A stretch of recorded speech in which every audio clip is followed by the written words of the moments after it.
ഈ വീഡിയോ മസ്റ്റായിട്ട് കാണണം. ആര് എന്നെ പോലുള്ള അല്ലെങ്കിൽ നിങ്ങളെപ്പോലെ ബിസിനസ്സിലേക്ക് വരാൻ പോകുന്ന ബിസിനസ് ചെയ്തുകൊണ്ടിരിക്കുന്ന ആളുകൾ അവർ ഈ കാര്യങ്ങൾ മൈൻഡിൽ സെറ്റ് ചെയ്തിട്ട് വേണം ബിസിനസ്സിലോട്ട് ഇറങ്ങാൻ.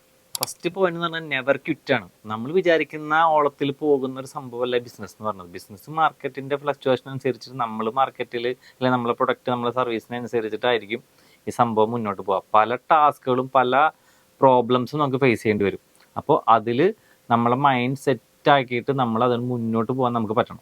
അതിൽ സെക്കൻഡ് പോയിന്റ് ആണ് ഡോണ്ട് ലിസൺ എനിവൺ. നിങ്ങളോട് പറയും അത് നിങ്ങൾക്ക് പഴയ പണി തന്നെ ഉണ്ടായിരുന്നില്ലേ, അതെന്നെ പിടിച്ച് പറയാം, അത് എന്തിനീ പരിപാടിക്കുന്നത്, നിങ്ങൾക്ക് എന്നെ കൊണ്ട് പറ്റണമെന്നോ എന്നൊക്കെ ചോദിക്കുക ആൾക്കാർ. അതൊന്നും മൈൻഡാക്കാൻ നിൽക്കണ്ട.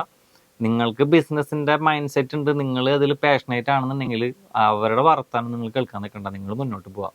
നമുക്ക് എന്തായാലും സക്സസ് ഉണ്ടാവും. ലാസ്റ്റ് പോയിന്റ് എന്ന് വെച്ച് കഴിഞ്ഞാൽ ഡു വോളിയമാണ്. നമ്മൾ എന്ത് എഫേർട്ടാണ് നമുക്ക് അതിൽ കൊടുക്കാൻ പറ്റുക, എങ്ങനെയൊക്കെ നമുക്ക് ഇതിനെ അപ്സ്കെയിൽ ചെയ്തിട്ട് കൊണ്ടുവരാൻ പറ്റും, നമുക്ക് എന്തൊക്കെ ഇന്നോവേഷൻസ് കൊണ്ടുവരാൻ പറ്റും എന്നുള്ള എല്ലാ കാര്യങ്ങളും നമ്മൾ അതിൽ ശ്രദ്ധിക്കുക.